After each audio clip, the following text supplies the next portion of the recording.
Good afternoon. I hope you all had a good break. This is our last focus on an emblematic figure in the United States, and with Henry Ford. And there are a number of readings that we've given you. One from Stephen Watts's, actually very good. The reason that we assigned it, I think The People's Tycoon is probably the best biography in terms of balance and detailed argument of Ford. And then two essays, a chapter from a book on Ford and a Bosworth's essay, initially published as an article, and it's now chaptered in a book that's actually done well of a number of figures like Ford. So let me just begin by summarizing. We only had you read a couple chapters of Watts's People's Tycoon, and so I want to summarize the larger thrust of Watts's book and then pose some questions for you. He opens with Ford's libel suit against the Chicago Tribune in 1919. Ford opposed the World War I, and he brought to England a number of activists, some socialists, some pacifists, and hated what he called and what other anti-war advocates called Mr. Wilson's War. And it was during this period that he had a libel suit. He accused the Chicago Tribune of libeling him in 1919. The paper had published an editorial describing Ford as, quote, an ignorant idealist and an anarchistic enemy of the nation because of his opposition to Wilson's use of the National Guard to patrol the border against raids from Pancho Villa's Mexican guerrillas, which is interestingly related to World War I. Ford was embarrassingly ignorant in the trial. So this was the one trial that he participated in. And he seemed content to appear as this provincial dunce. Of newspapers, he said he rarely read anything but headlines. And he told a reporter, I don't like to read books, they mess up my mind. He's a kind of a classic anti-intellectual. Common people loved him. They loved his lack of learning. They were amused by his response when he was asked what the U.S. had originally been. His answer was a land, I guess. Ford was hated, understandably, by intellectuals. He was one of the great anti-intellectuals of his generation. He was proud of it.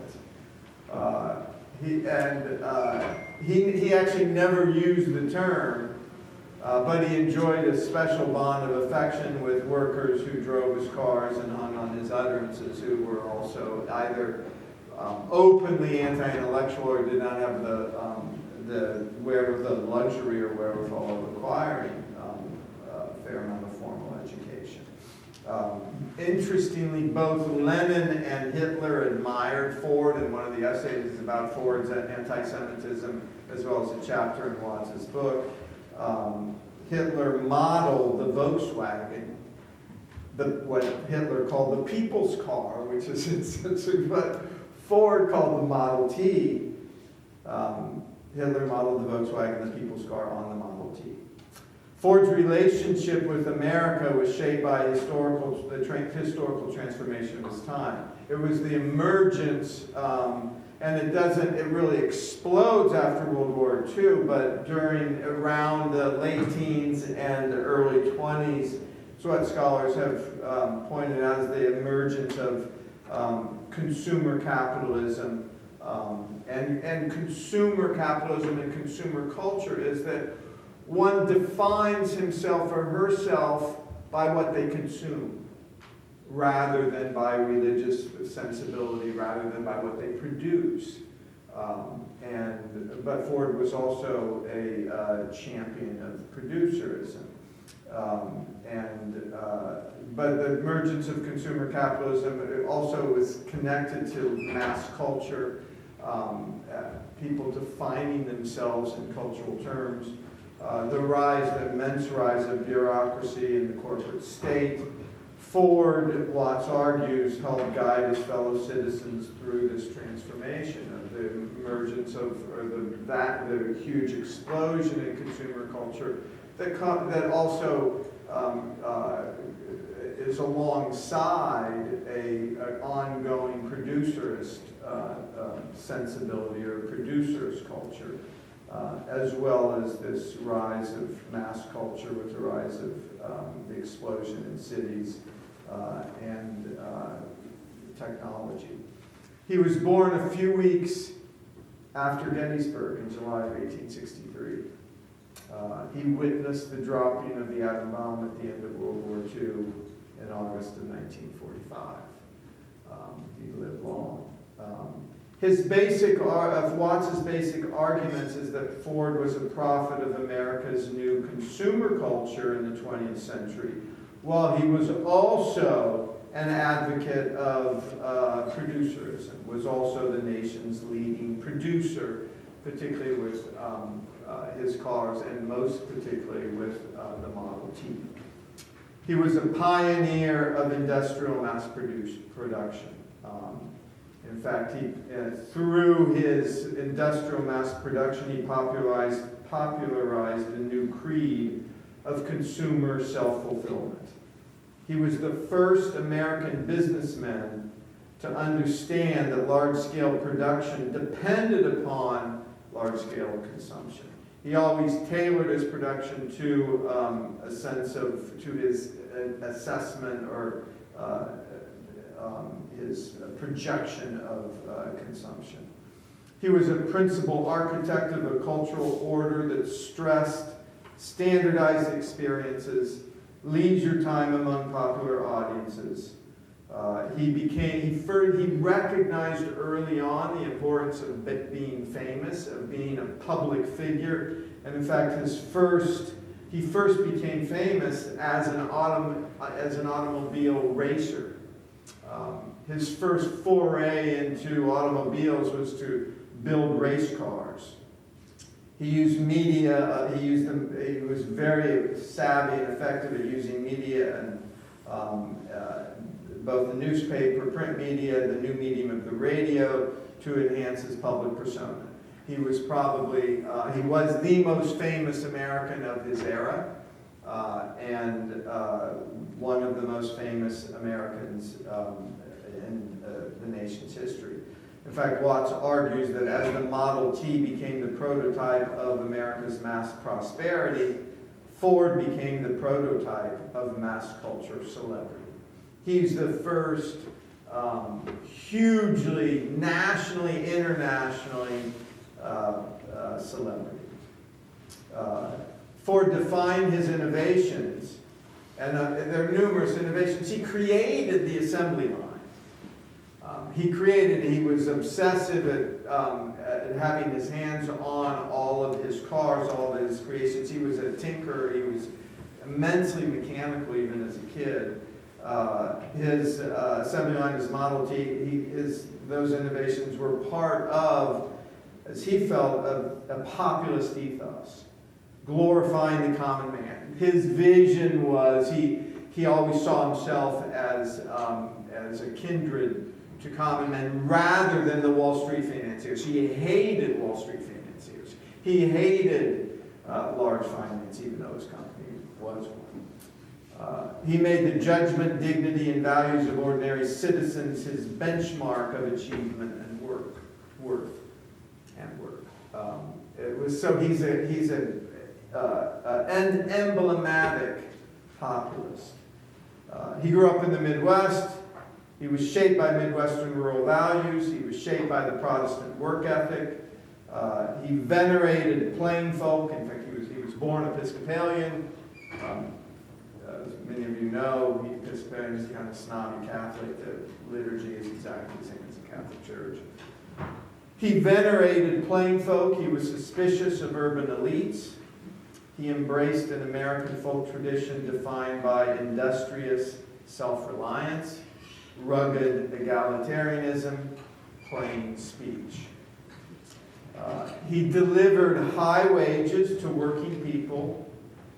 He denounced, as I said, vigorously denounced wealthy financiers, saw them as the scourge among the scourge of the nation. At a time in which he became the wealthiest man in the nation, and by some accounts, the wealthiest person in the world.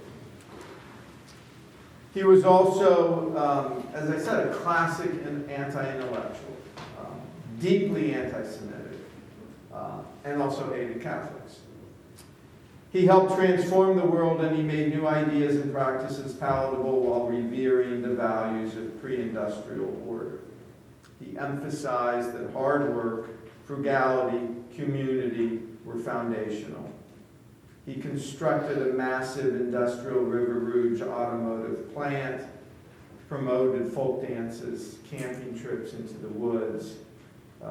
Watts says that Ford became an American folk hero because he appreciated both the aspirations and the apprehensions of the American people at a time in which they struggled to enter the modern age.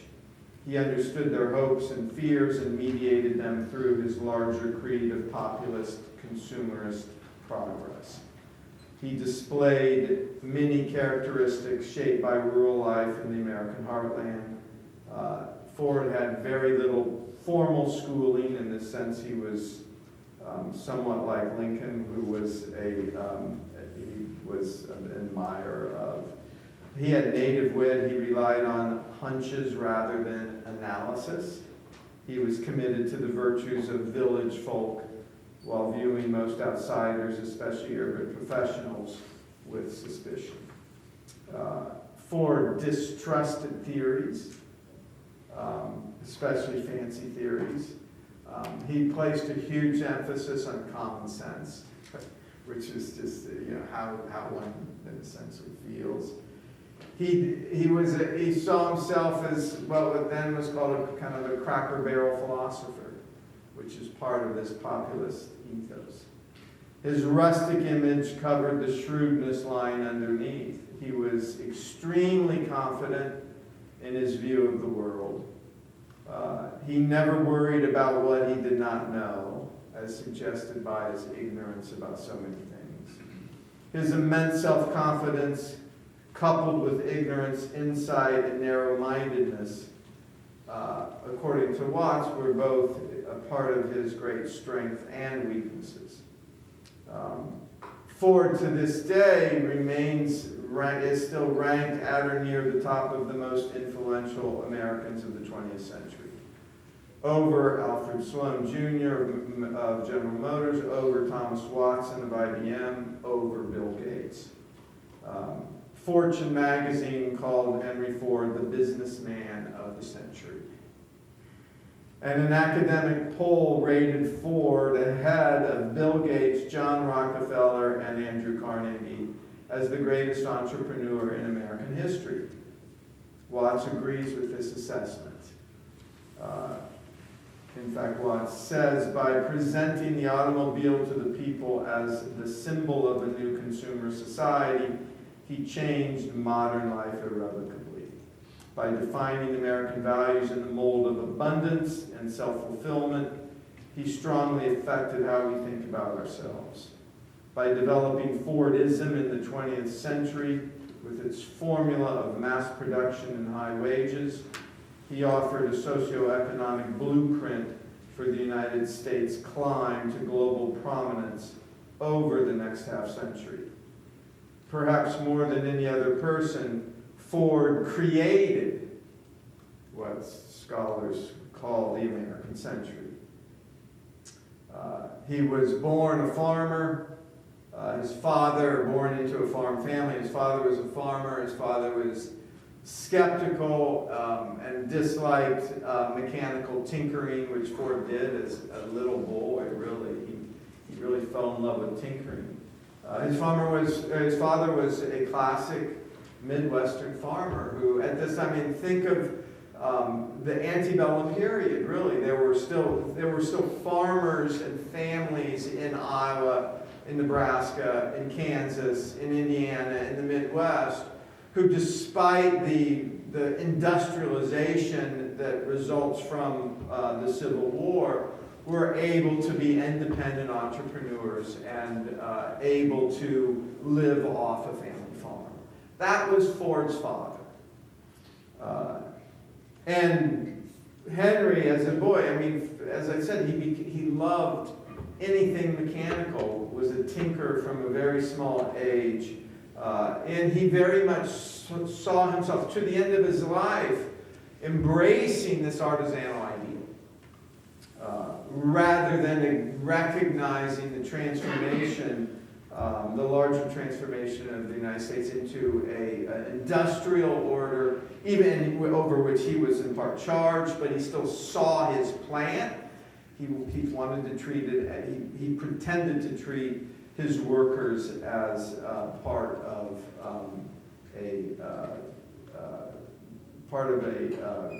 antebellum ethos idea. He was drawn to machines. As I said, early on he started working on machines. He experimented with building his first machine that he created was a farm locomotive. While on the farm, because as a boy he had to do farm work. He hated doing farm work, so he wanted to create a machine to do it for him. And essentially, he created the first prototype of a tractor. And the tractor went 40 feet and then broke down. And he didn't know how to fix it. His father offered him 80 acres of farmland to start to become an independent artisan. He turned it down. He fled. He went to the city and works in a mechanic shop. He becomes a close friend of Thomas Edison, who calls Ford a natural mechanic and a natural businessman. And his first kind of invention was a crude internal combustion engine. And Ford resented and resisted any attempt by wealthy business elites to direct his course of action. He was stubbornly determined to follow his own instincts and values, to maintain his independence and to keep control over his destiny as a manufacturer. And he was ruthless about that in the Ford Motor Company. He was, as I mentioned, deeply suspicious, if not antagonistic, toward what he referred to as the machinery of high finance. It's part of his populist self-definition, attempting to hold on to small-town values, the values of agrarian life, even though he wasn't a farmer.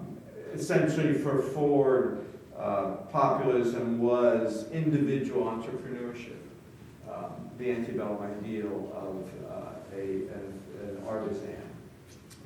And taking advantage of individual opportunity, life lived close to the soil, esteem for the contacts of country and village life, for cherished image of the self-reliant man or woman.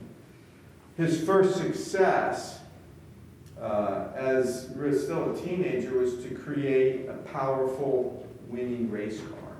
He started out his interest in cars began as creating a race car, and that led to building a car for the road. He forged a friendship with a daredevil driver who became a household name in race car driving. And race car driving then in the early 20th century was a hugely popular sport, particularly attracted large crowds, large fans.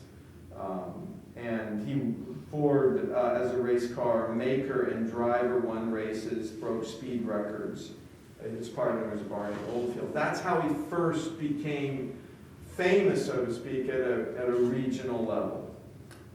And his first race car was built low to the ground. It weighed 200 pounds, and before the car competed, it was featured in Scientific American magazine, which is still a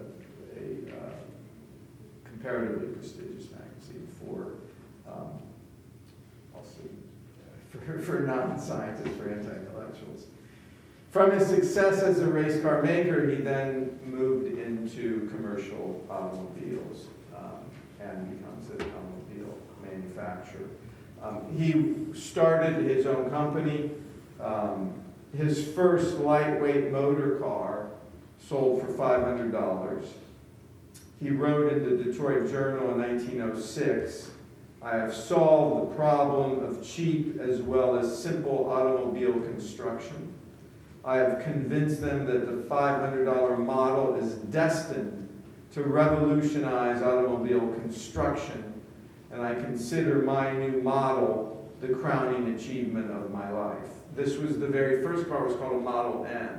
And it goes from N, M, and then he jumps a number of letters to get to Model T, which actually was by far his runaway success. He announced the Model T in 1908. By 1920, 15 million Model Ts had been manufactured. And by 1920, Model Ts constituted almost half of all the cars on country roads and city streets. They were given nicknames. People treated them almost like a family member. Tin Lizzies, Flibbers, Rattlers, Little Henrys. The initial price of the Model T was $850, and then it fell steadily over the succeeding years to under $500, which was enough for basically any family to purchase one. And Ford's Motor Company offered financing to do so. The Model T made the automobile a dominant influence in the life of the individual. I mean, Ford was largely responsible for car culture, which really it starts to emerge in the 1930s and 40s, and especially in the wake of World War II.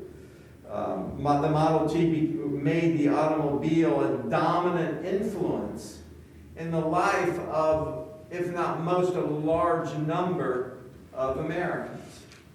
Ford promoted the Model T to women as well.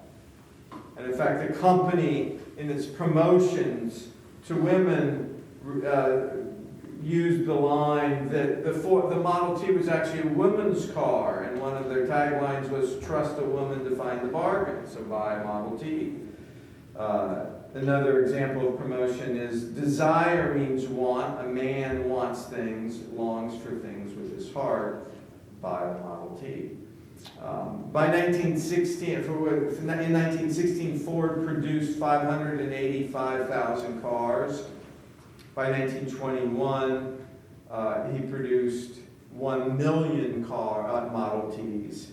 By 1923, he produced, in that year alone, 2 million Model Ts. All of them sold. And it kept going up. By the end of the decade, by the onset of the stock market crash of '29, according to some estimates, most Americans, if they owned a car, owned a Model T. Ford celebrated not only the sales and the success, but the efficiency of Model Ts. It was a very well-built car. In fact, Ford, during this time, advertised the fact, he said, machinery is the new Messiah. Machinery is accomplishing in the world what man has failed to do by preaching propaganda or the written word. In fact, one might say that machinery has been replaced by the internet as the new Messiah.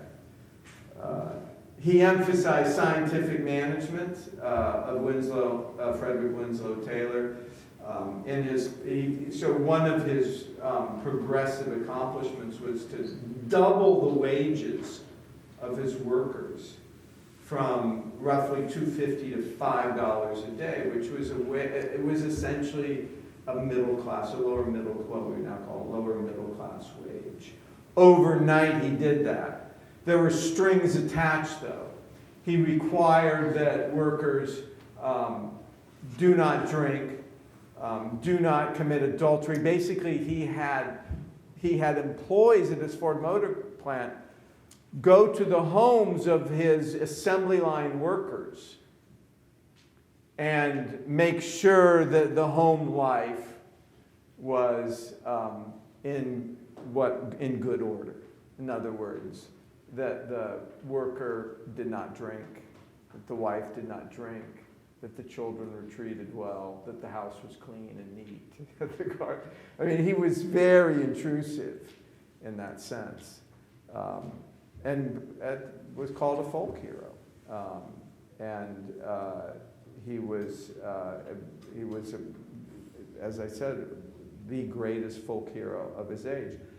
He did a number of things he was able to keep secret. So, for example, Ford had an extended affair with Eve Coate. He was married, he had one son, he was married, his wife, he met in Michigan, and he was a philanderer, but he had an extended affair with Eve Coate, who was roughly 25 years younger. She got pregnant.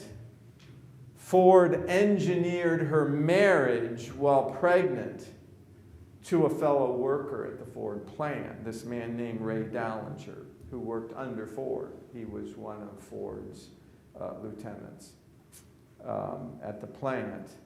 Eve gave birth to a baby boy who, by this point, she and Ray Dallinger were married.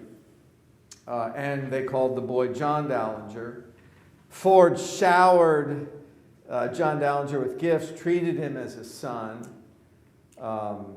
And when John asked his mother, Eve, and he, as a young boy, was already hearing rumors of his paternity, that it wasn't his father, his father was Henry Ford. So he asked his mother about it. She refused to answer. The boy, assumed that Henry Ford was his biological father. Most scholars argue that Henry Ford was the father, and Henry and Eve continued their affair almost until Ford's life. But it highlights the degree to which Ford sought to control everything around him at great, regardless of whether it was his plant or whether it was mistress or whether it was paternity. And so that's a kind of summary of the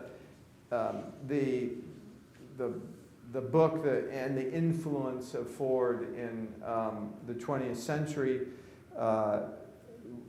I will get to his anti-Semitism in a minute, but I wonder if you have thoughts or questions or rebuttals to that synthesis. I have a question. Okay.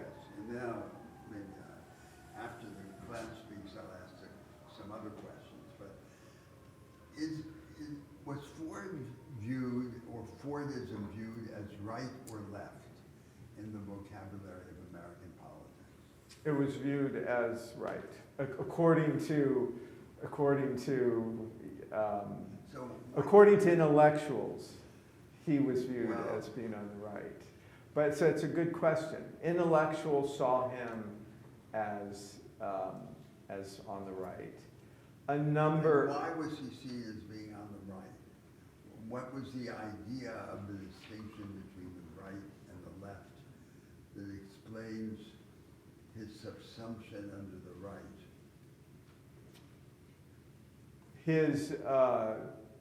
So for example, because after all, he preached low prices and high wages. Yes, yes, he preached low prices and high wages, but he was also, you know, the nation's, if not the world's, wealthiest man. And so I think a lot of the, I mean, the most intellectuals and even many politicians at this time saw themselves as well-read, as being familiar with culture, politics, being essentially defining themselves even if they weren't as intellectuals. That was a fairly high sensibility. A lot of Wall Street financiers thought of themselves as quasi-intellectuals. Ford, he hated big cities, for example. He hated New York. He hated the East Coast. He was... And that makes him a rightist? In the minds of, there was a lot of, if you at that time were from New York City or Boston or Philadelphia, you know, the Midwest was, I mean, that's still true to a certain degree today. If you're from... But there was the Midwestern populism, the agrarian populism. Yes, yes. That was seen as left. Yes, so there was an agrarian populism. So that's a good point. In Michigan, in the Midwest, there are a number of people who saw Ford as being on the left. But what gets in the way of that is, I mean, his anti-Semitism, that, you know, the newspaper, he devotes a column to anti-Semitism. That was connected with the critique of finance. It was connected. He was just thoroughly racist in this sense. And interestingly, he was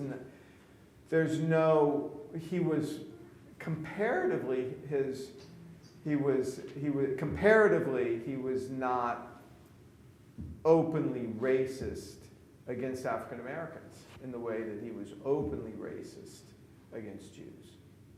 And that's an interesting phenomenon. And interestingly, he was openly racist against Catholics. So his racism took more religious terms than it did racial terms. Well, let's. Yes. I was wondering how we can sort of view Henry Ford sort of being branded like, you know, populism as, I can turn this on, as being a product of the Midwest, unique racial politics, like sort of like as we consider Huey Long sort of branded like Southern populism as being sort of a product of the South, like racial. That's right. That's right. So Huey Long was, I mean, you could ask the same question about Huey Long. Was Huey Long a populist? Was Huey Long a leftist or a rightist? You know, in many respects, Huey Long was a profound leftist because he wanted he wanted to disseminate the wealth, to spread the wealth. But Huey Long was also, in one sense, on the right in terms of his totalitarian sensibilities. And totalitarianism can go either left or right.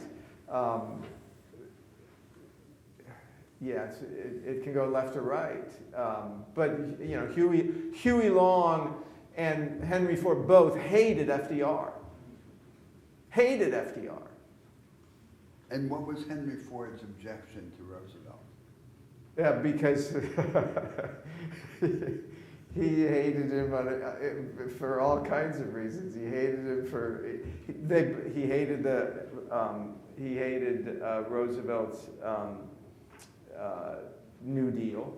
He hated his New Deal. He hated the rise of tax. What did he hate about it? He hated handouts to the poor.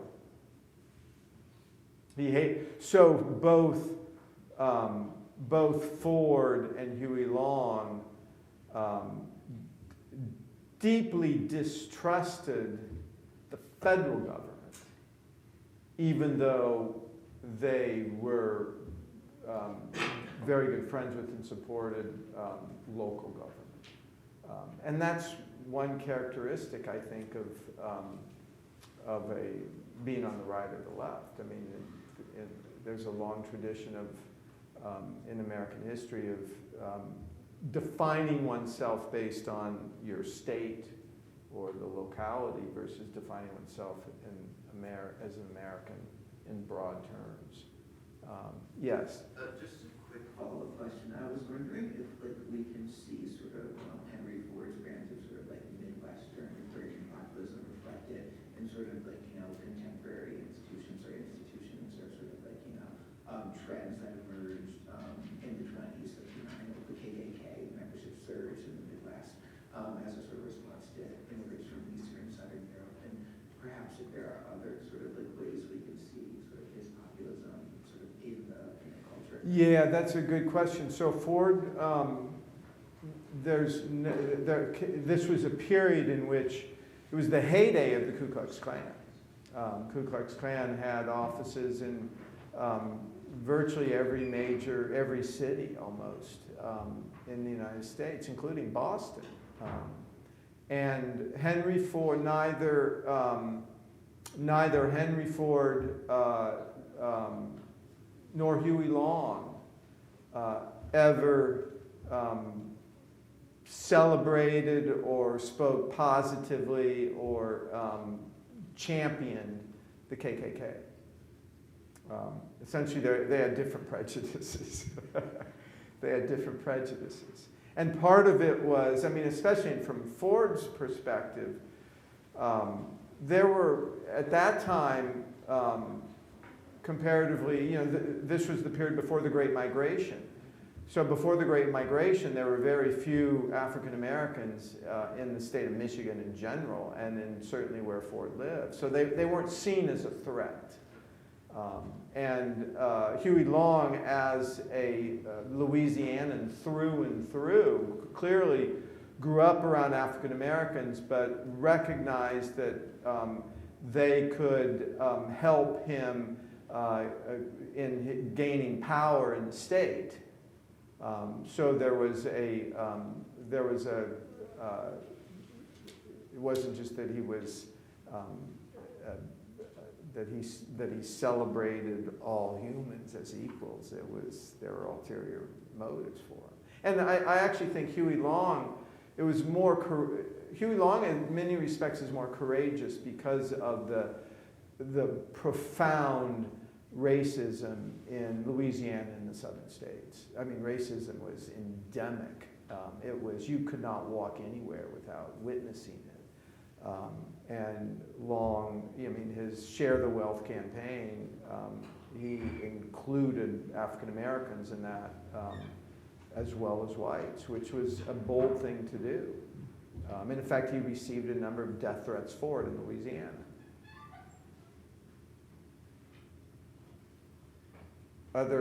Yes? So I was wondering, where did Ford get his moral authority to be this great leader in the community and so forth? As I heard you speak, he was insisting on having some of his employees, essentially police patrol, what have you, Right. monitor Right. the homes of other folks. Right, of the Well, workers. at the same time, he was, siring a child. Basically, he was committing Yes. adultery. Yes. So, I don't mean to put you on the spot, but, Yeah, no, that's a great. So Ford kept his adultery and his child. He showered the boy with presents, But he did everything he could to prevent it from becoming an open secret. He was ruthless in terms of his effort to control. I mean, he fired people right and left if they disagreed with him, and in his factory. So, I mean, he was in that sense, he was both Huey Long and Ford as populists. They were also strong men. You know, they did not want, they disliked competition that could threaten their power and their identities. That's one way of answering it. They were both truly obsessed with power, and arguably that was one of the things that. Power has long been seen as an engine of corruption, and both were corrupt in many different ways. So I want to ask you a few questions Okay. about two themes. Okay. In Ford, and the two themes are producerism, Right. and the idea of mass consumption, Right. strategy of economic growth based on mass consumption, Right. or producerism. Three tensions I want you to speak to. So Yeah. first, you emphasize the agrarian ideals of community, Yes. small town life, and so forth. Yes. And there's an obvious tension Yes. between that Yes. and the nature of mass production. Yes. So Yes. mass production is a Yes. form of industrial organization. It's a Yes. military organization Yes. based on Yes. command and control. Yes. The Yes. worker in Ford's assembly line worked Yes. as if he were one of his machines. Yes. Right? That's right. With That's right. repetitious Right. movements, Right. mimicking the movements of these rigid machines. Yes. And under a rigid hierarchy. Yes. And there seems to be an absolute contradiction. Now, Yes. one might say that in the social reality, the sociology of mass production, it had this background in which, in fact, it depended on some form of cohesion. Right. So the military organization and the autocratic control, in fact, relied parasitically on this background of a form of industrial community, Yes. without which it would have broken down into industrial strife, That's right. which Ford wanted to repress. That's right. So that's the first tension. Right. Now, the second tension is the tension between craft production and mass production. Yes. Mass production is standardized. Yes. The production of standardized goods and services with rigid machines and production processes, Right. semi-skilled labor, Right. and very hierarchical and specialized relations of production. Right. We think that that was the alternative to craft production, Yes. which also exists in earlier moments of Yes. economic history, Yes. which de-standardized goods and services, That's right. relied on a higher level of education, Right. and could not achieve scale. Right. And only with the knowledge economy are we then able to imagine the possibility of combining Right. scale with destandardization. Right. Huh? Right. Now, so that's the second tension, because it seems that the tinkerer, in fact, wants to destandardize. Yes. And from what I read, in Ford's factories, in Ford's business, the business was in fact run by an elite of tinkerers Yes. who Yes. were Yes. specialists in tools and Yes. craft, Yes. craftsmen, in fact, Right. not supervisors, the supervisors whom you would expect to find in mass production. Yes. So the reality was that this association of craft production with mass production was somehow already anticipated within mass production itself in Ford's business. Yes. Ford's business was not what it's supposed to be, this ideology of standardization. Right. But if you looked at it at the micro level, That's right. it already embodied the marriage of craft and mass That's right. production. And Ford encouraged that. So there are a number of instances when Ford, after he starts his assembly line, the mass production, he would walk through the line and get to know workers, and there were workers who struck him as very intelligent, very competent in their job, and he'd pluck them off the assembly line and put them into basically make them a white collar executive of his company. To be part of this elite. Yes, yes. In fact, craftsmen. That's exactly right. The craftsmen The were craftsmen. supervising the non-craftsmen. Exactly. And so Ford, I think Ford almost purposely wanted to conflate or to blur that distinction between mass production and the craft ideal. Now, the third tension that I wanted to ask you about with respect to producerism, let me first read two statements. Okay. One by Alfred Sloan and the other by Henry Ford. Right. So Alfred Sloan says, the primary object of the corporation is to make money, Right, not just motor cars. right. And that's what we imagine to be the hegemonic view of Right. the American producers. Right.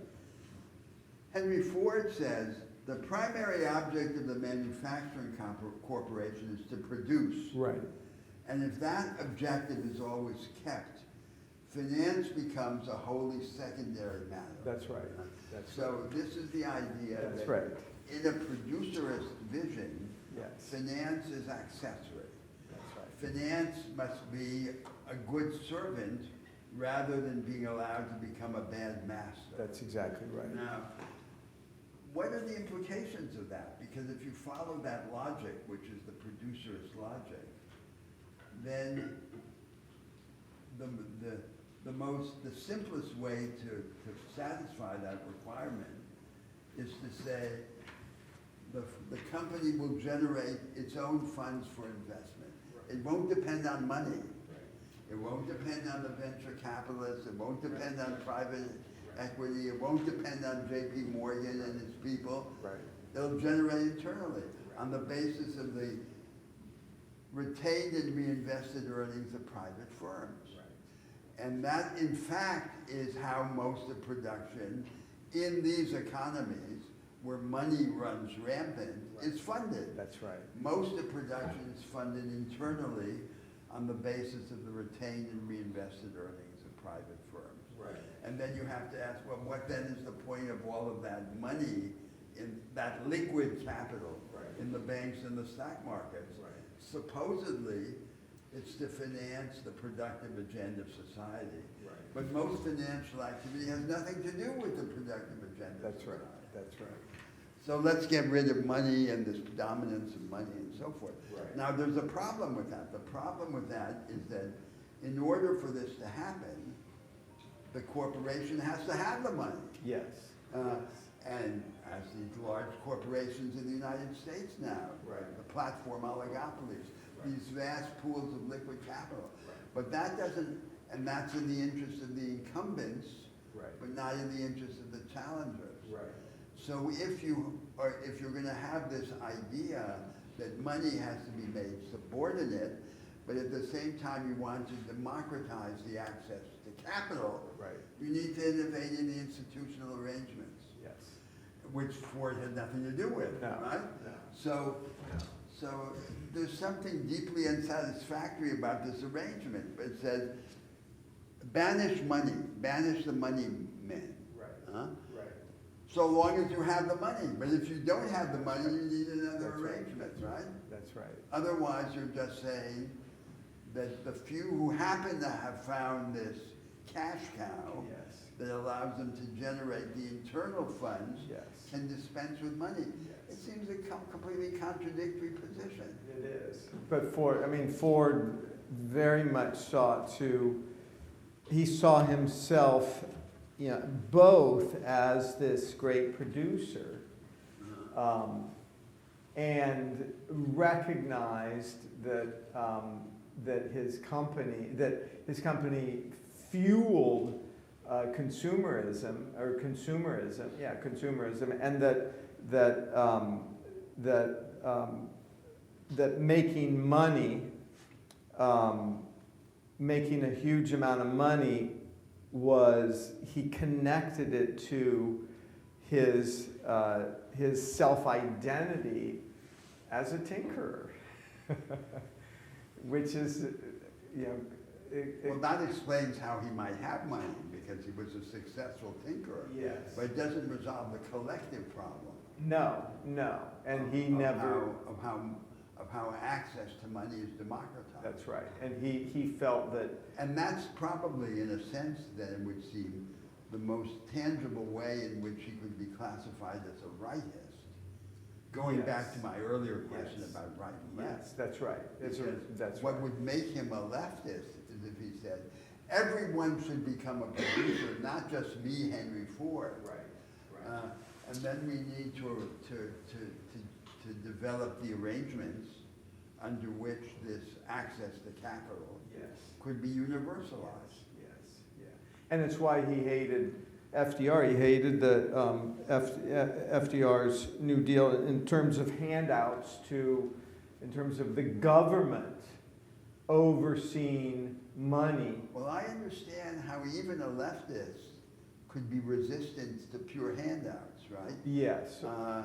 Because there's a style of leftism that would say we want to empower, not to Right. That's co-opt, true. That's right. not That's to true. buy people. That's true. But then the question is how this empowerment,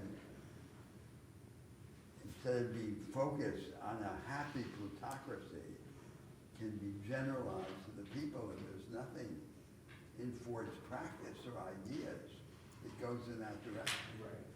Now, so all of that, those are the questions about producerism and its content. Now let's take the other part, mass consumption. So Ford is famous for the statement, I like to pay my workers well so that they can buy my car. That's right. This sounds like a joke. Yes. Because, Yes. and the reason why it's a joke, why it's not serious, it's facetious, is that it proposes a contractual solution to a problem that has no contractual solution, right? It's not part of the labor contract in Ford's business.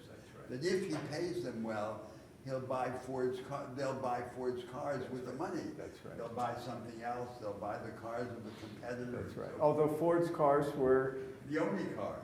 yeah, I mean, it was by far the cheapest and the best made car. I mean, it's like. So, the problem that he pointed to of the funding of demand is a problem that has only an institutional solution Right. and not a contractual solution. That's right. And that's the other sense in which you could say he's not a leftist, That's right. because he did not offer institutional solutions to structural problems. That's right. But he pretended that there was a contractual solution that required no institutional innovation. Yes, that's fair. That's right. So that's exactly right. He opposed any institutional or any authority outside of himself in his company to interfere or suggest changes or make changes that would affect his company. Nevertheless, it seems that this producerist idea has a long-term significance in the United States and Yes. to the left. It Because the continues. focus of the left in the late 20th century became entirely the demand side of the economy. Right. And the progressives failed to come up with a progressive approach to the supply side of the That's right. economy. That's right. The supply side of the economy was abandoned Right. to the right, to the conservatives. That's right. And the idea is the market, meaning the existing form of the market, That's right. generates enormous wealth. Unfortunately, it also generates inequality. Yes. So we'll fix it afterwards Right. through some technique of compensatory redistribution Right. by progressive taxation Right. or redistributive social entitlements. Right.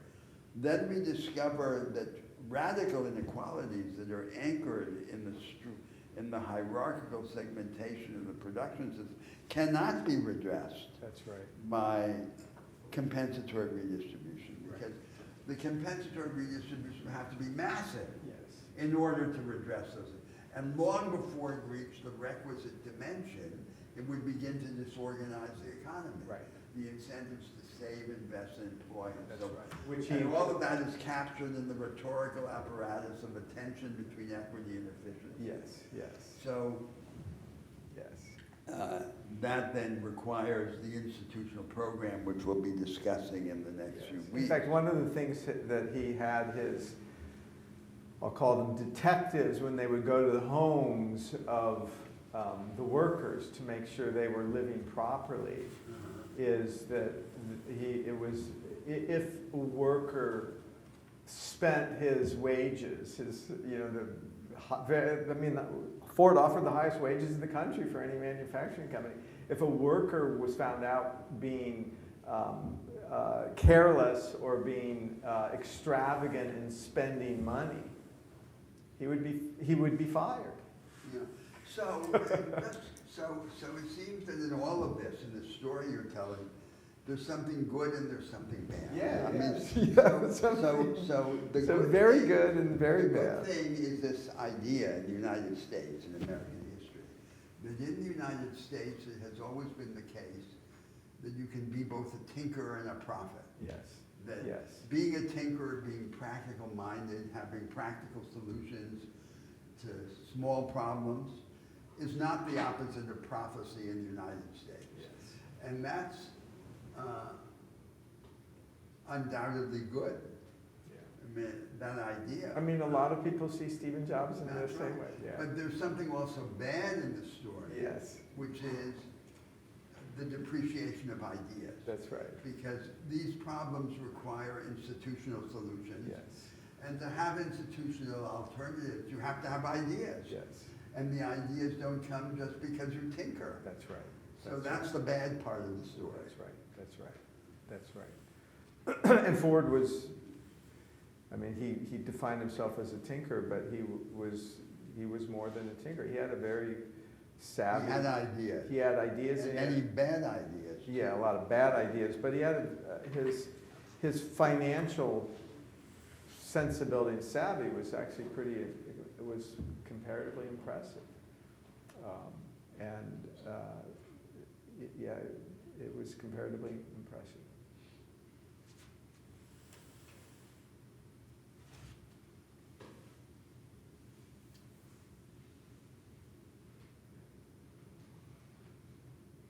Yes. What about a sequence of tinkering, right? What about a what? A sequence of tinkering, right? Like, what if the radical idea is 50 years down the road and is actually part of a sequence of what you might So describe then you as- say there'd be a dialectic between tinkering, episodes of tinkering, Right. or stages of tinkering in the ideas. But you can have a lot of practical experience and still not have ideas. So the ideas just don't come just because you want them. I mean, we discussed this in relation to the New Deal, right? Roosevelt was an authentic experimentalist. He was sincere. He said, I'll try everything. I'll hear everyone. And he still didn't manage, and still the content of the institutional experiments in the early New Deal was entirely conventional. Right. It was the corporatist stabilization of the economy. That's right. And then the government as an employer of last resort, right, labor fronts. So those two things, corporatism and labor and governmental employment, those were the ideas that abounded in the world in the 1930s. And that's why the early institutional experiments of Roosevelt's New Deal were almost identical to the early economic policies of Mussolini and Hitler. Even though the Americans don't want to hear that, but that's the reality. And why is that? Because Roosevelt agreed with Mussolini? No, that's because those were the only ideas. And so it's like in Shakespeare, You can call the spirits, but will they come? So, and the answer generally is they won't come, just because you want them to come. So that, I think that's the limit of the anti-intellectualism.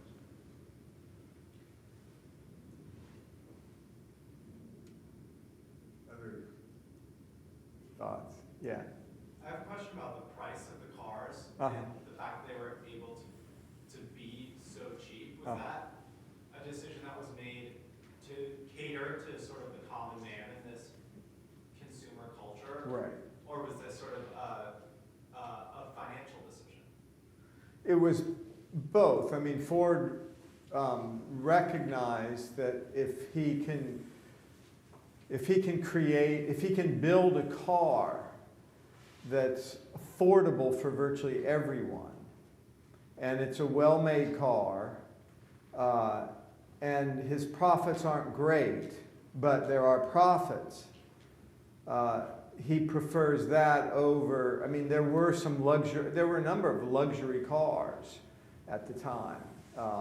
What was the best known one? It was it looks like it's a large, the equivalent. It's the precursor to kind of a limousine that sold in the thousands of dollars.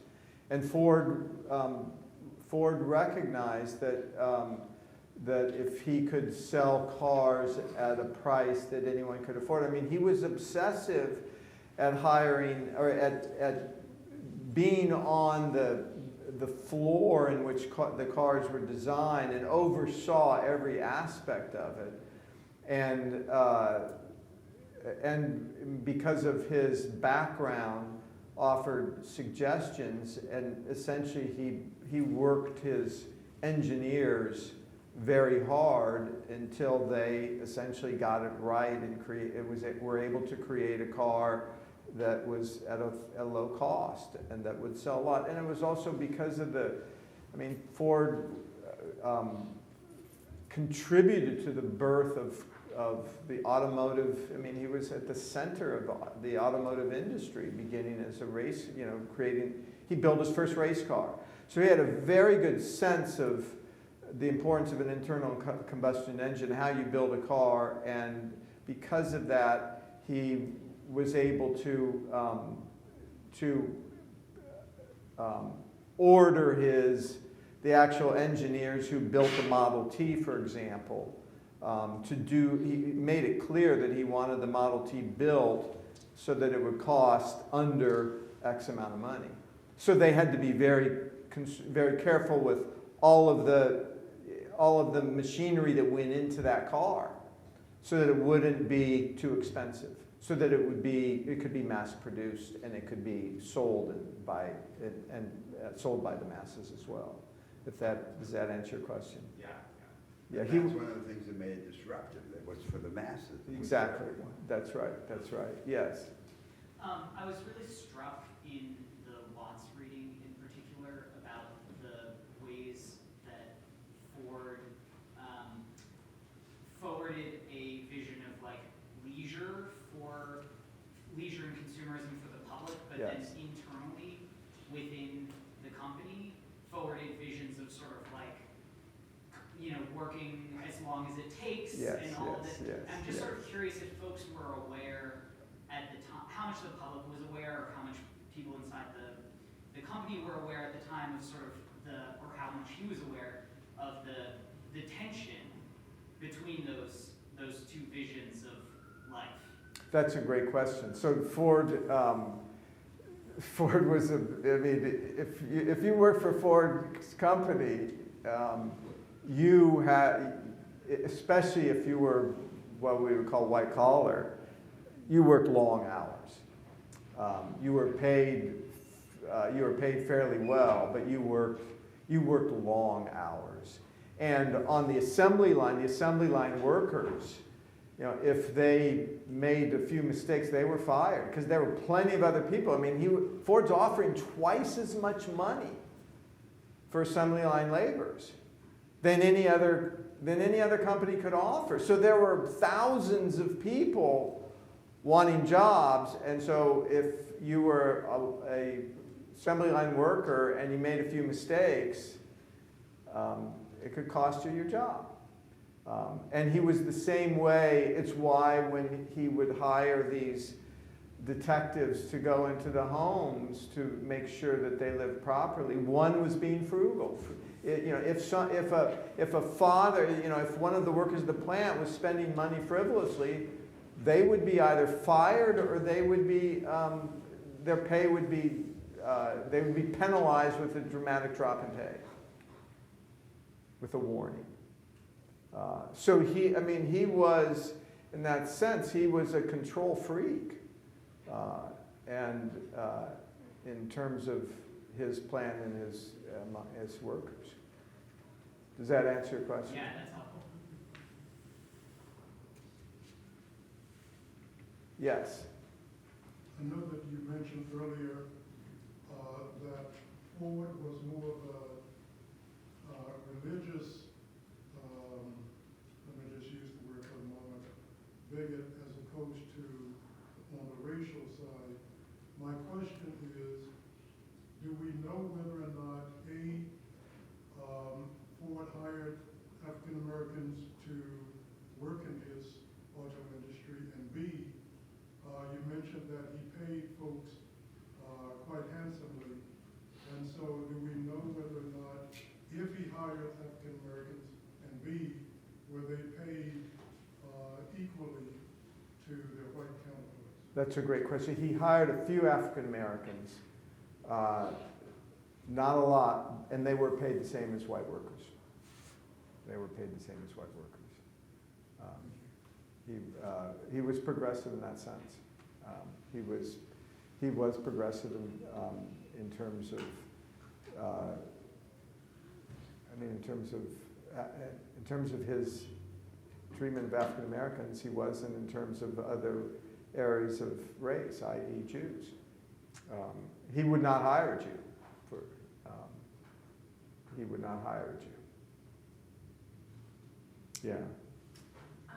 The reading, and you mentioned that the Model T was really critical in like establishing car culture.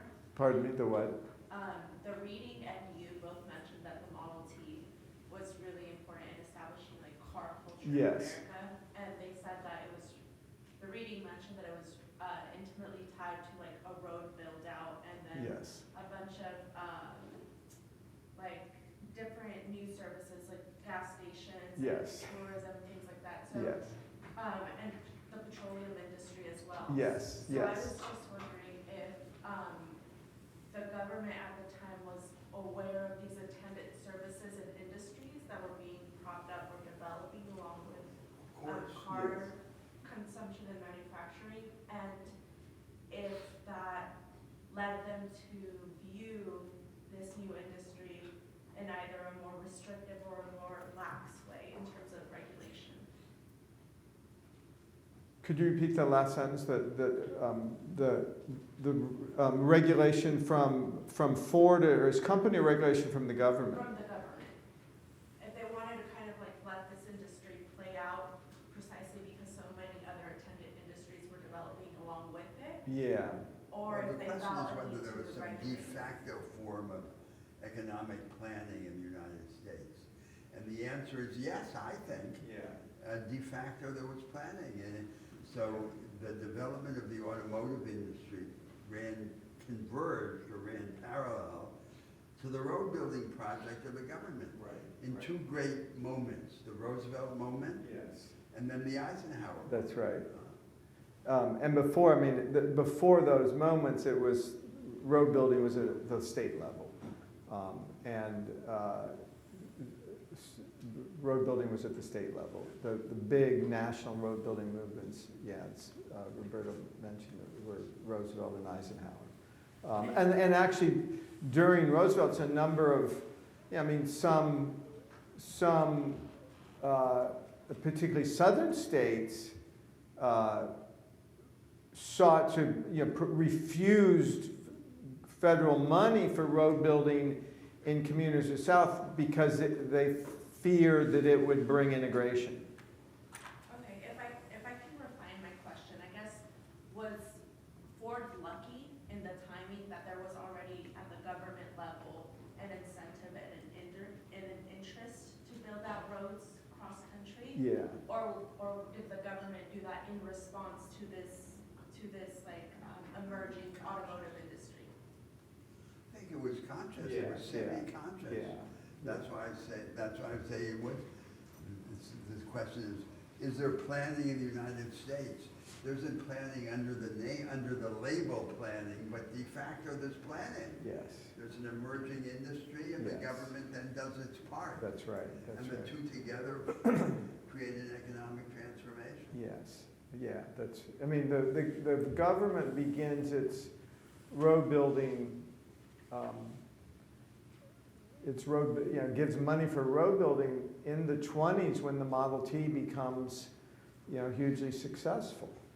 And before that, there's, as I said, there's the Model M, there's different models, and those cars were popular, but none reached the huge popularity of the Model T. Thank you. I mean, that really was consumers love the Model T, both not only for its price, but it was comfortable, it was reliable, even on dirt roads. People loved that car. Yeah. So I think this has been touched on like different ways, but I wonder if you could kind of directly talk about how like Ford's model and just like, the emergence of this at the time that it did, like how that, because obviously like the auto, like car making, like the type of labor is very blue collar and Yes. it's very like workforce, and so how that plays into like a split labor force market theory as we discussed a couple weeks ago. Labor force market theory, what do you have in mind?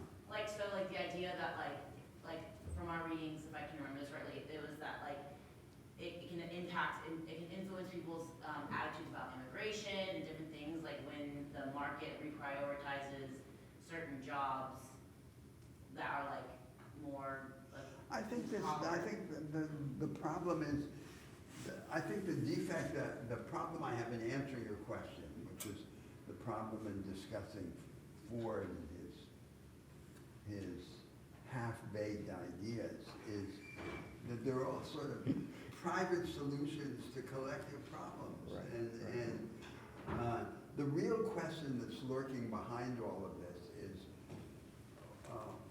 what's the political economy of permanent economic revolution, right? And because if you think about just the basic thing in economics, which is supply and demand. If supply creates its own demand, and demand in turn creates supply, why isn't there a permanent economic revolution? Why doesn't the economy expand perpetually? Right. Why are there these limits? That's the fundamental question. And you can't think about that question just from the standpoint of the private agent, of the entrepreneur. And I think you have to understand that there's discontinuity on the supply side and on the demand side. So here's a simple account. Take first the demand side of the economy. What is a robust expansion of demand? You can imagine 3 stages. In one stage, you expand demand just by expanding credit. And that's what happened to a large extent in the United States in the run-up to the crisis of 2008, right? So it's a kind of fake credit democracy, right? In which there was, the country wanted to have a strategy of economic growth based on mass consumption during a historical period in which there was radical inequality, increasing inequality. How can you reconcile inequality with mass consumption? You can't. That's like squaring the circle. So the way in which the Americans did it was to democratize credit rather than to democratize assets. So that's why I say it's a fake credit democracy. And that was made possible by taking the policy of cheap money as the de facto strategy of economic growth in the United States implemented not by the government but by the central bank, in the context of these structural imbalances in the world economy. So the Americans imported the Chinese capital and trade surpluses and used this importing of Chinese capital and trade as a way of evading the imperative of structural change in the United States. And the Chinese did the same thing. The Chinese had to reorient their economy to a deepening of the internal market, and instead of doing that, because that would have been very conflictual, right? It would have involved massive redistribution among classes, regions, and sectors in China, which would have threatened the dictatorship of the party.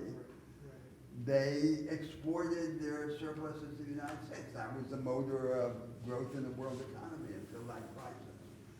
So let's say that's the first stage, a breakthrough in constraints on demand for economic growth. You expand credit. The second stage is compensatory redistribution, progressive taxation, and redistributive social entitlements. You don't change the control of assets, but you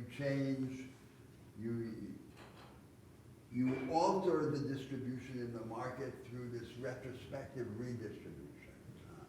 That's the second stage. The third stage is you change the assets. You influence the primary distribution of advantage. And the fourth stage is you give more people access to the most advanced part of production.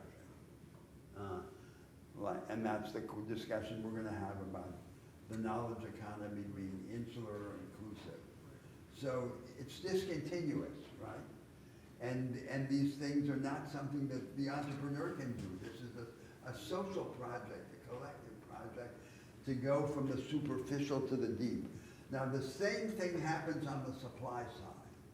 So imagine the situation of a firm. It can say, we won't increase production until there's more demand, right? You wait. Then you can imagine a second stage in which they increase production in anticipation of future demand. They increase their inventory. Then a third stage in which they innovate in production, but innovate, they prefer efficiency enhancing innovations, which typically are capital sparing. They're innovations that don't require a lot of capital, but increase efficiency. Then the fourth stage is what the business schools call disruptive innovation, right? Innovations which create new markets, new demands, new desires, new groups of consumers, and typically are capital intensive rather than capital sparing. And that's a way in which, in a society that's very unequal, a business finds a business opportunity in that situation. That there's limited demand, we'll create new demand. And that's what these entrepreneurs do, the famous contemporary American entrepreneurs. And finally, you can say, looking at it from the perspective of the government and the society, not of the entrepreneur, how do you put more people in the most advanced sector, in radical innovation? And then the demand side converges with the supply side. So if you look at this from the demand side and the supply side, the problem is that on both sides there's discontinuity. And there's no one-to-one relation between a breakthrough on the supply side and a breakthrough on the demand side. For example, it's not because you go from democratization of credit to compensatory redistribution that therefore on the supply side you'll go from a stage of no innovation to more radical innovation. There's no direct connection. And that's what you could call sort of the heteronomy, that is, there are different logics on the two sides. And so this doesn't happen spontaneously. That's the problem. Right. And that's why we can't have these private solutions to collective problems. We have to have a project. And so all of this tinkering is like a Brownian motion that comes from below, that creates opportunity, that represents vitality. But at best, it can help sustain the collective project. The collective project can't be inferred directly from it. And I think that's something which has never seemed to come naturally in the United States. That's right. Huh? That's right. So one in a sense, one example is when Ford first created his cars, especially his Model T, the southern states, I mean, Huey Long was a true exception. I mean, he created paved roads throughout the state of Louisiana.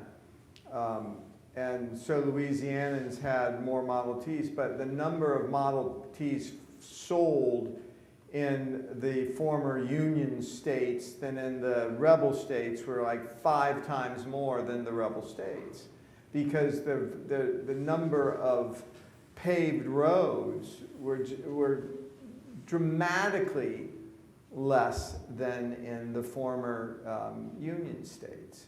And most people were not interested, or if they were interested, they recognized that the problem of acquiring a Model T, even if they had the money, because the roads wouldn't sustain it.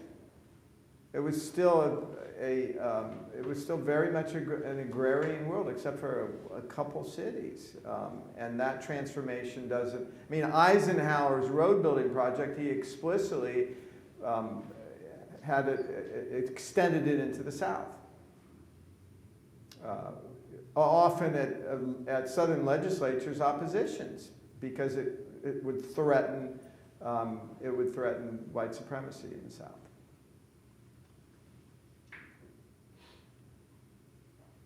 Can I follow up with a question on that? So I mean, even further, like with all of those things, and I think to what Myra was saying, like a lot of the jobs that came out of this, like not only is it like, the booming car industry, but it's also road building, it's like tourists, it's like very working class, populist jobs. And so I guess I'm wondering if there's been any like attribution or conversation about like how this period of time and like the booming of this affected attitudes about immigration, because as we learned a couple weeks ago, it's the working class populace that tends to have negative attitudes towards a lot of immigrants that are going to come in and, as they would say, like take their jobs. Like it was saying, like they don't have negative attitudes as much towards like East Asian immigrants because they're like higher education. But when you start to prioritize these blue collar, traditionally lower education needed careers, and like that's what starts to be the foundation of the economic boom. How does that impact relations and attitudes about immigration? Like, is that something that people focus on when they're looking at these periods of time, or are we just considering the fact that these are like, I mean, we look at these periods of time as like great American, times in history when like America was really shining. Henry Ford is like, the poster child of America in a lot of senses, but then it's like, obviously there was still a lot of immigration happening at this time, and are we having conversations about the relations between that and what was happening with like the influx of the job market? It's a great question. So by the federal government started limiting immigration, I mean, and from 1880s, from the end of the Civil War and through into the 19-teens and 20s, essentially there were virtually no restrictions on immigration. And then in 1930s there were. And from 1930s into today, there are restrictions on immigration based on who can immigrate and who cannot. But during much of Ford's period, people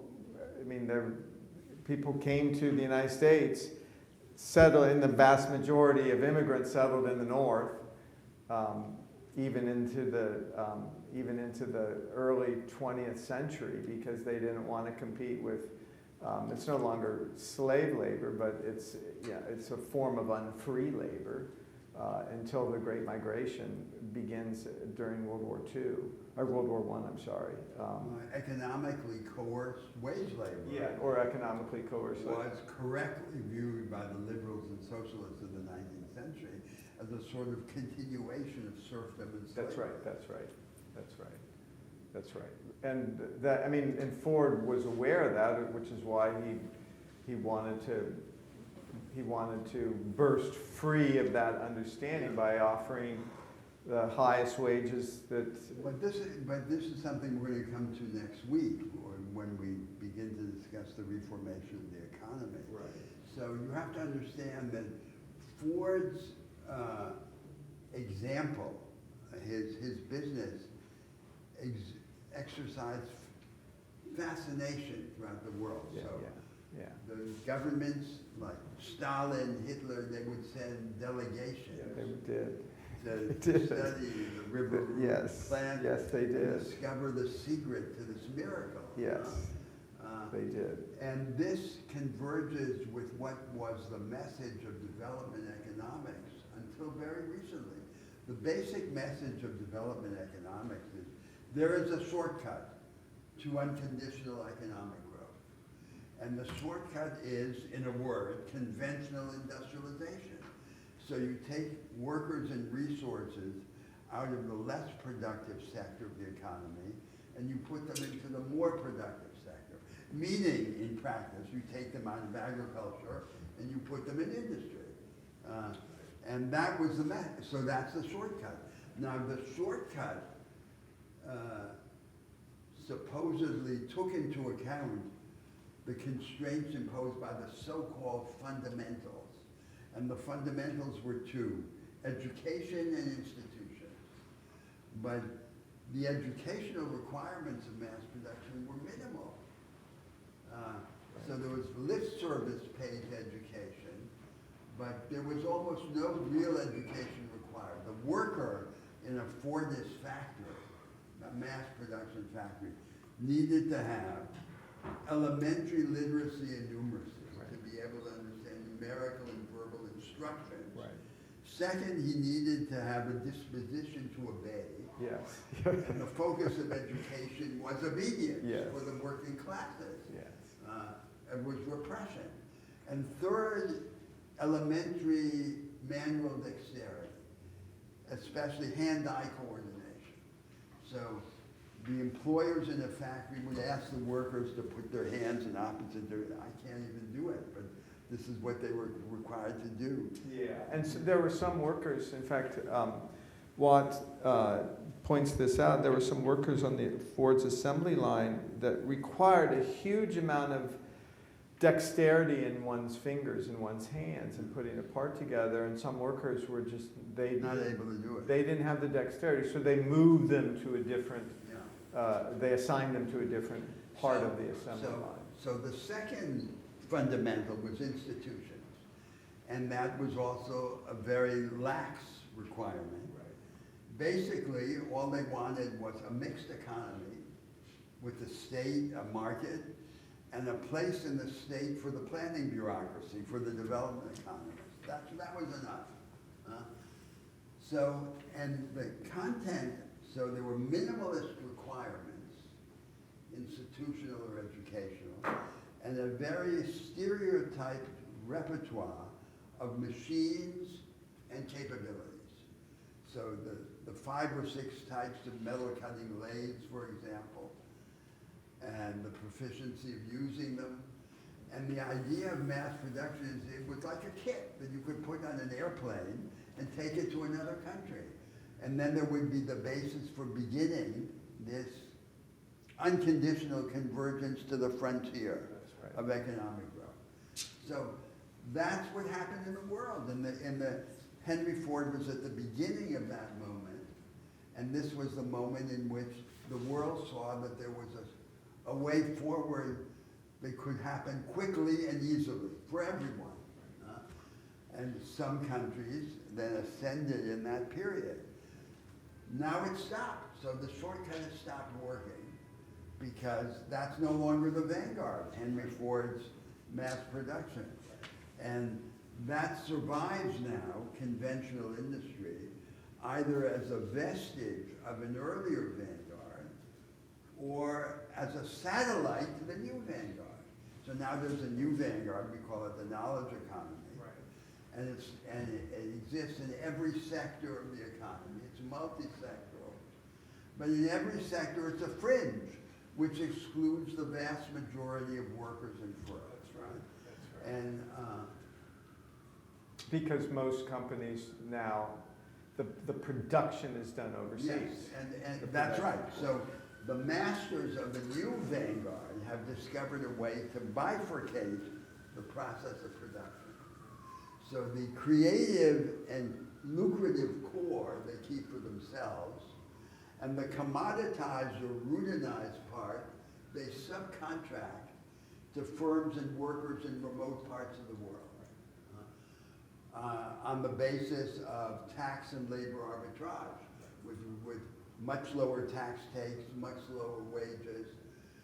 And at the same time, so the process of production is bifurcated, the new vanguard, rather than being inclusive, is exclusive. And this coincides then with a radical social transformation in the core countries, Right.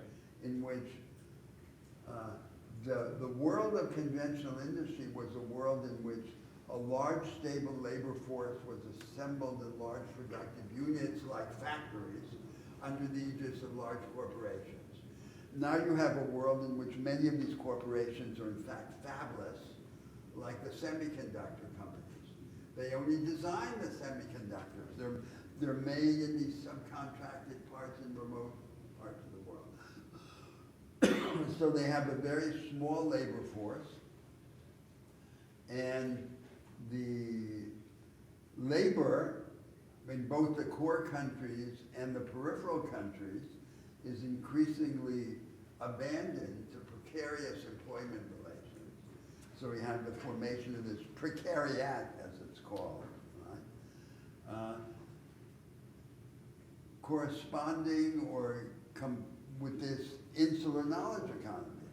That's this new world that has succeeded the world of Henry Ford.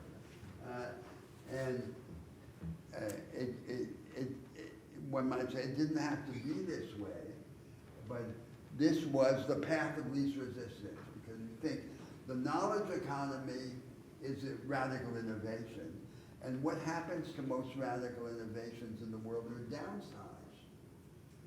They're adapted and instituted in the form that is easiest to reconcile with the established interests and the ruling preconceptions. And that's the form of the insular knowledge economy, with the abandonment of the majority of the labor force to radical economic insecurity, and this new form of economic organization in the world. So in the world of Henry Ford, the basic scheme of trade in the world was, trade was between the capital-intensive core countries, the rich countries, and the labor-intensive poor countries. Now that's no longer the case. Now there is a vanguard that exists in India or in China, as well as in Germany, Japan, and the United States. But the vanguard is insular, the vanguard is exclusive. And this network of vanguards is in a sense now the commanding force in the world economy. So Henry Ford's world is not responsive to that situation. That's a new situation.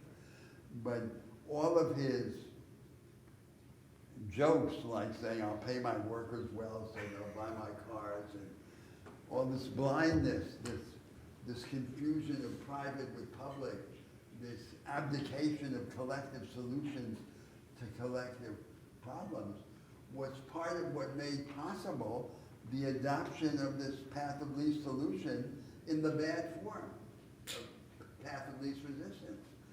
So that's all part of the run-up to what we now have in the world. but this is a long lamentation in preface to our discussion.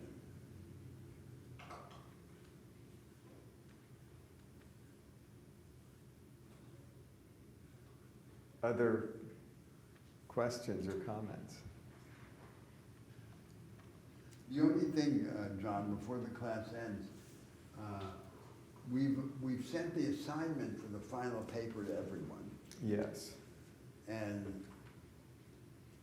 the assignment says there's a minimum of 15 pages, but there's no maximum. You can write as much as you want. Every single page will be read. If your paper has less than 15 pages, it will also be read. But a paper that's shorter than 15 pages arouses an expectation of concentrated insight. The paper is just an occasion to engage the argument of the course. And It can be on any aspect of the course. any aspect of the course. It's an invitation to develop your own voice and your own position in these debates. Now, for undergraduates, as you know, it's 15 pages for graduate students. No. Well, we're saying it's a minimum of 50. The final paper is for everyone. I know, but isn't No, it it's for everyone. Everyone. I think the minimum is universal. Right? for everyone? Okay, Yes. that wasn't what I had forgotten that. I'll check the syllabus. We'll let you know. We'll confirm that right after class. Do you have a preference for like the style of paper, like if it's for it to be like theoretical or like research-based? Like No, it's not. citation, It's like not that? research paper. There's no canonical form of citation. Nothing. No. Okay, so if we like read, if we're having like one of our readings or like some other research, we do like cite it, but just in a way So that you attributes- can research as much as you want. You can use materials in the course or from outside the course, but it's fundamentally an argumentative, analytical, programmatic piece. We should have a beginning, a middle, and an end. It's Right. not it's not a little professorial paper. It's not something which is supposed to be for academic use. It's for the development of your ideas, of your position. Yeah. So it should be something. You should choose a topic from the class that you're genuinely interested in.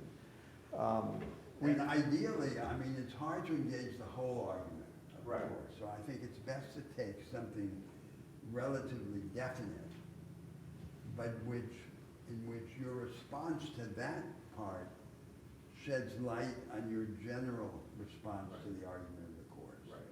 Right. And you can throw your ideas out to one of us. You can say, I'm interested in writing on addressing this question, or addressing this theme, and we can give you suggestions on, you need to narrow it for the size of the paper, or we can give you sources. We can give you But at the sources. same time, John, I would prefer that we not be asked to approve one topic or another. No, I completely agree. We're not going to tell you to approve, but if you come, the main reason would be, do you have any specific sources? Here's what I want to write on.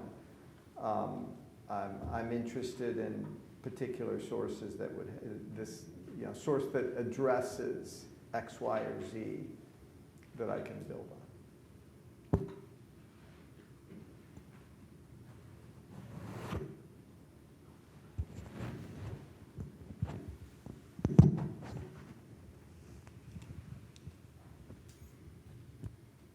I'm curious, just to move away from that, how many of you like David Bosworth's article on, or I'd love to know your reaction to Henry Ford's Idiot Servant. I mean, so the focus of this article really is his anti-Semitism. But he sees him as a exemplar of an American folk hero. and especially he begins with Ford's famous statement, "History is bunk." He doesn't care about history. And then he revises it, and so Bosworth places a lot of emphasis on the Ford's apparent obliteration of history, despite the fact that he certainly knew a lot about the history of mechanical engineering in terms of just from tinkering in a sense. But it's part of the reason I'm interested is this Bosworth writes in the style of a kind of traditional classic American studies scholar, being very provocative, being detailed, connecting racism with much larger issues in the country.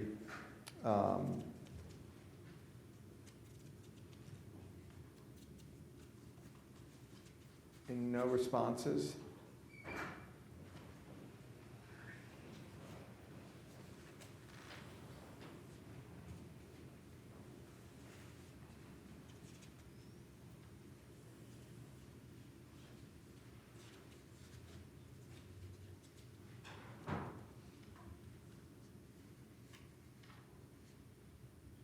I'll read you just a part of it, or summarized it.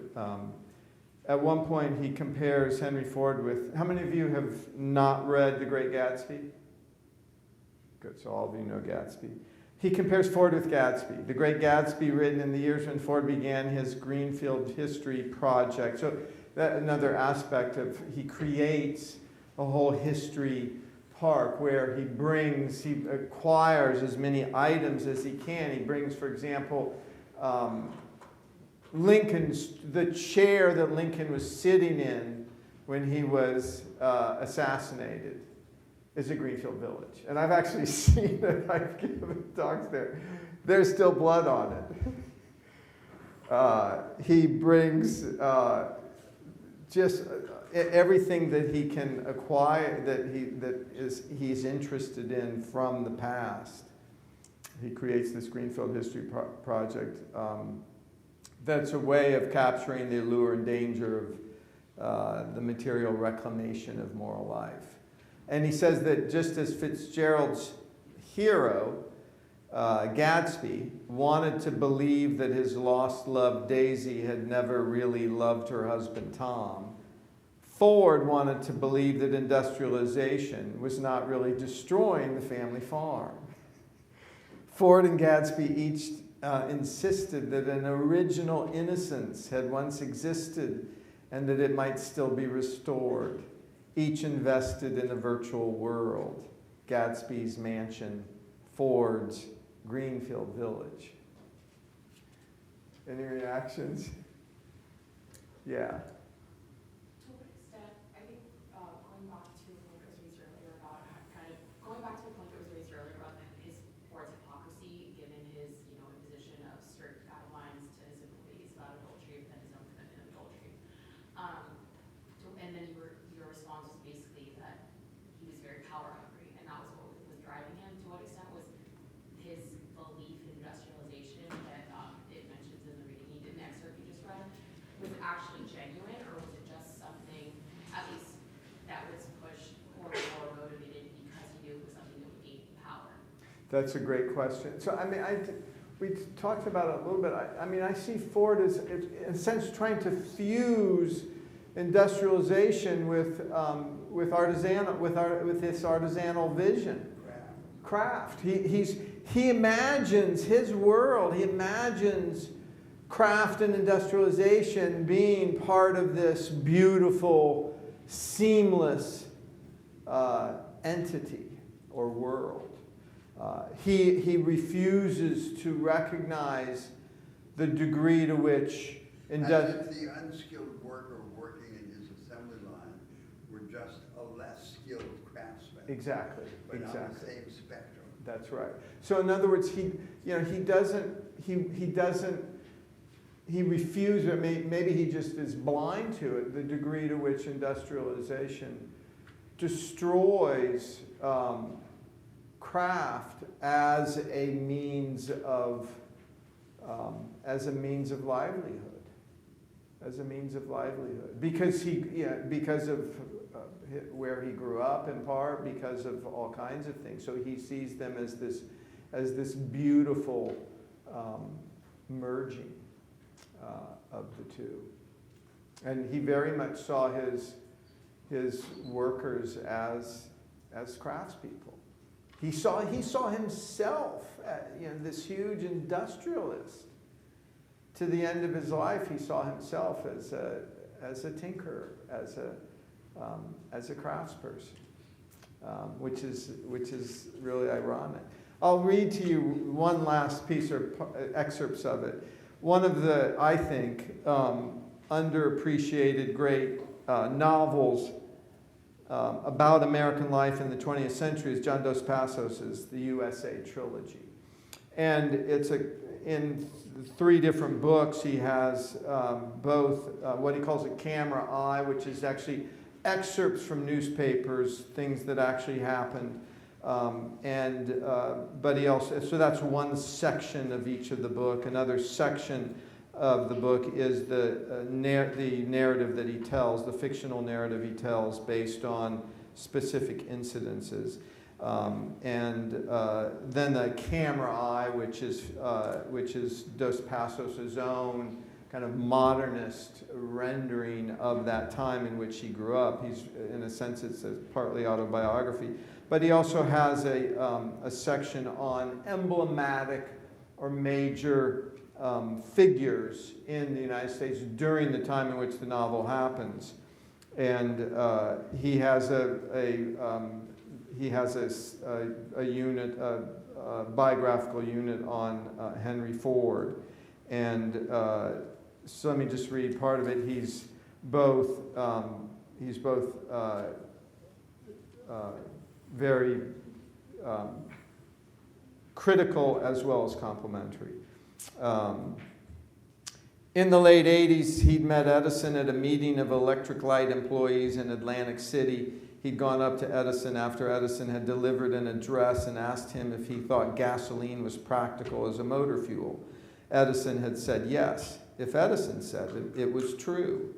Edison was the great admiration of Henry Ford's life, which was itself true.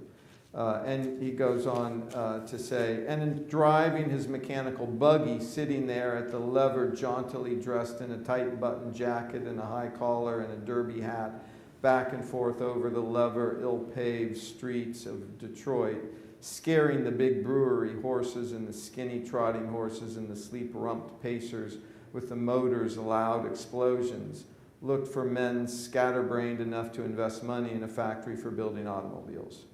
He was the eldest son of an Irish immigrant who during the Civil War had married the daughter of a prosperous Pennsylvania Dutch farmer and settled down to farming near Dearborn in Wayne County, Michigan.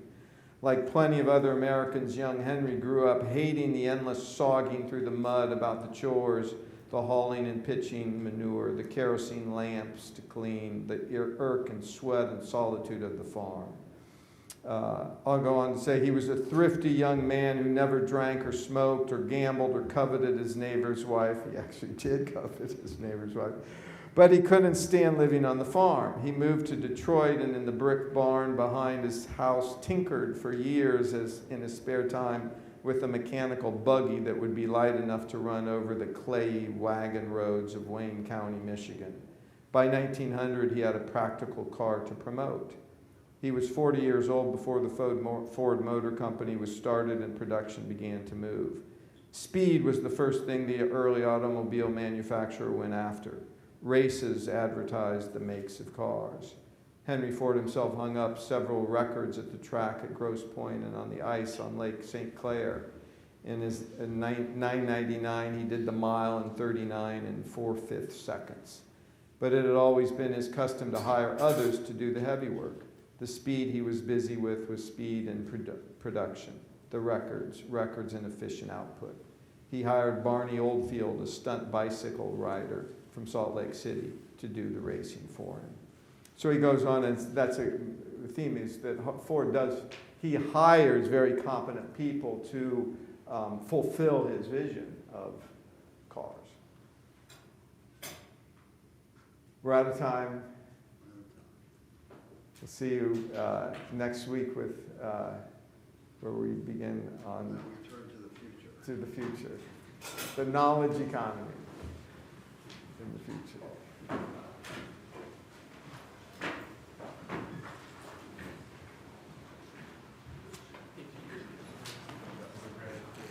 Pardon me? No. Oh, okay, okay. Yes, yes, yeah. Yes. Could I have your email address? It's, yes.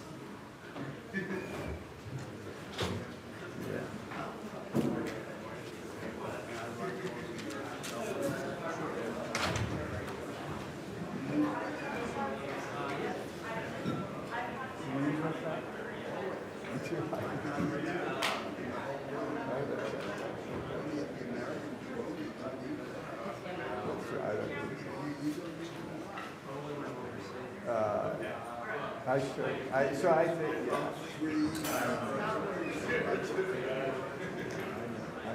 yeah. So I have actually a good friend in England.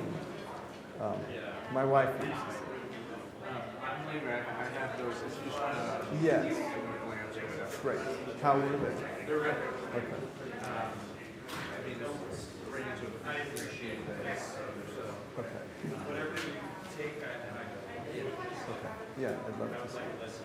So did you already send that? Yes, I'm about to send them to your personal email. That's fine. Both, one goes to the other. Okay. So, Did you do that today or I sent it to you. yesterday? Oh, I haven't seen it. Okay. I was away last week. Yeah, wherever. I guess if So I'll look at them tonight. Great, okay, awesome. And Okay, then thanks. that, like, it functions on expanding the working class, like, I can see, because you kind of mentioned it, like, it's like they leave, they take the, like, job out of agriculture and they put them into, like, production, but then it's like, Industry.